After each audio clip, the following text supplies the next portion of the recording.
Alors que près de 33 millions de personnes au Sahel ont besoin d'une aide humanitaire vitale et des services de protection, les partenaires humanitaires ont besoin de 4,7 milliards de dollars en 2024 pour répondre aux besoins urgents de près de 21 millions de personnes au Burkina Faso,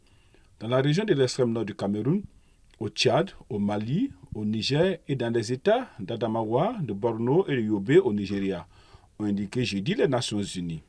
Selon le Bureau de la coordination des affaires humanitaires des Nations Unies, la vie de 32,8 millions de personnes à travers le Sahel est affectée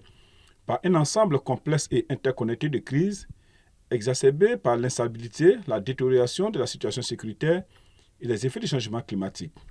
Pour OCHA, si les opérations d'aide s'effondrent, cela menacera des millions de vies à travers le Sahel. D'autant qu'au cours de la saison de soudure, en juin à août 2024, 16,7 millions de personnes auront du mal à se nourrir. À travers le Sahel, la violence et le conflit croissant menacent la vie et les moyens de subsistance, forçant les familles à fuir leurs maisons et empêchant l'accès aux services sociaux de base. Plus de 2 millions d'enfants sont ainsi privés de leur droit à l'éducation en raison de la fermeture des écoles et plus de 1,2 centres de santé sont fermés. Au Mali, plus de 7 millions de personnes, majoritairement des enfants, ont besoin d'une aide humanitaire et 1,3 million de personnes seront en situation d'insécurité alimentaire d'ici au mois d'août, selon le Bureau onusien des affaires humanitaires au Mali. Voilà le bilan que tire le dernier bulletin publié par le Bureau de la coordination des affaires humanitaires de l'ONU, OCHA, concernant les mois d'avril et mai. Ces personnes devront dépendre d'une assistance alimentaire avec des conséquences drastiques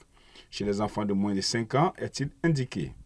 Les difficultés sont exacerbées par les déplacements des populations, principalement dans la région de Menaka, Kidal et dans l'est du pays.